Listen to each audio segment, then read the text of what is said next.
Hi, this is Mr. Roykson. We're going to take you through understanding pressure. And so there's a number of different ways that we can determine pressure. And you'll see that we have a couple of different pictures or images that illustrate those different ways that we can determine pressure. So the first one, if we look here, it's just a vacuum.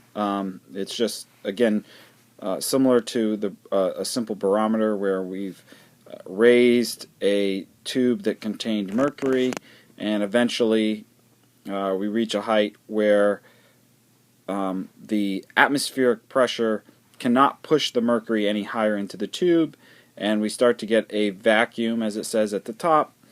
And so whatever height that column of mercury reaches, we can determine that to be the pressure. So it's 745 millimeters. So each of these, now the B and D are both versions of the manometer. Okay, and so what you're seeing here is B is an open-ended manometer, and in an open-ended one, basically we're comparing the pressure inside a container of a gas to the outside pressure. And so in order to use this type of manometer, we would have to know the pressure that is of the atmosphere. If we look at this closed end, this is a closed-ended manometer, and so in a closed-ended manometer, it's more similar to the barometer that we're using, where basically you don't have this end open to the atmosphere at all. It's just closed. And so how you measure the pressure in this case, again, we have now a gas attached to it, and the difference in height between the closed end and the end that's open to the gas we're measuring, that is our pressure. So if we look at this, our four choices here, which of these four is going to have the greatest pressure, and then which of the four is going to have the least pressure? So we basically have to look at our pressure readings for each of these and make sure they're all in the same units, number one, and then lastly we can compare them. So if we look at A is going to be reading 745 millimeters. B is reading 760 torr, and hopefully from class you know that torr is just another way to describe millimeters of mercury, so that's 762 millimeters of mercury. Here we have a barometer on C that is reading 75 centimeters. So we have 75 centimeters, and we can just convert that to millimeters, and that would be 750 millimeters. And then so the last one, again, the pressure is the difference between the height of the two columns, and so that distance is 735 millimeters. So if we look at these, the first one, highest pressure, is going to be B.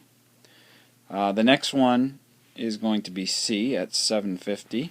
The third one is going to be A at 745, and the fourth one is going to be D at 735. So now let's look at some practice problems that we can do to actually do some calculations with this. So we have a closed-end manometer showing the difference in mercury levels of 455 millimeters. What is the pressure in ATM? So again, with the closed-ended manometer, we'll just draw this out real quick. We have a gas, and it's attached to this closed-ended manometer, and it's basically telling you that on one side we have a level of mercury here, on the other side we have a level of mercury here, and the difference between those two levels is 455 millimeters of mercury.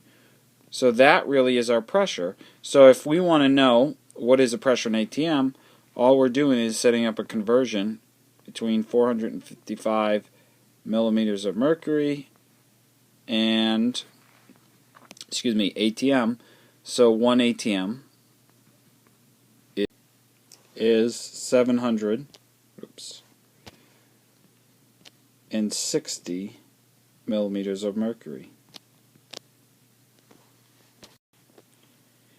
And when we do the math there, that value is 0.599 ATM.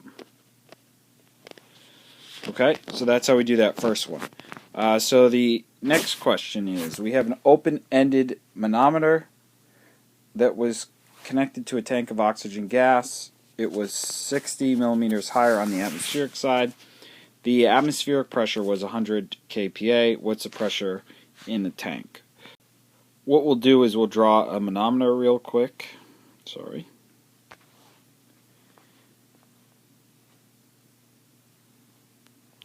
The difference is this time this manometer is open to the atmosphere. That atmospheric pressure is 100.0 kPa.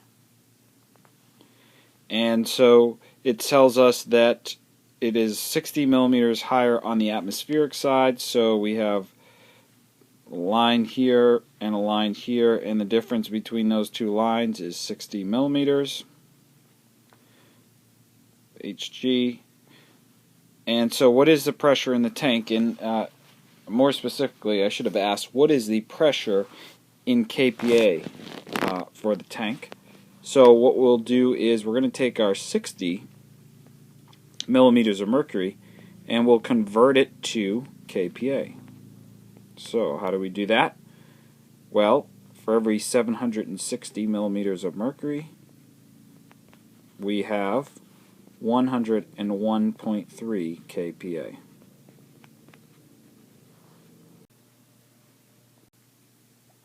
If we multiply 60 by 101.3 and then divide by 760, we are going to find that the kPa value in height difference is equivalent to 7.99 kPa.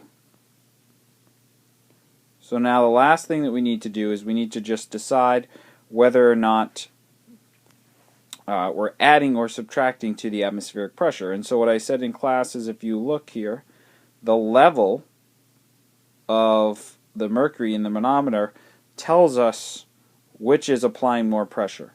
And since this this arm of the manometer is lower, has a lower amount of mercury, that means that it is pushing harder than the atmospheric gases, which means that when we take our value, the atmospheric value of pressure of 100 kPa, to determine the value of kPa for the gas, we're going to be adding to that the 8 kPa. So the actual answer to our problem here is 108 kPa is the pressure of the gas. Hopefully that helped you guys understand this a little bit better. If you have questions, feel free to email me. See you in class.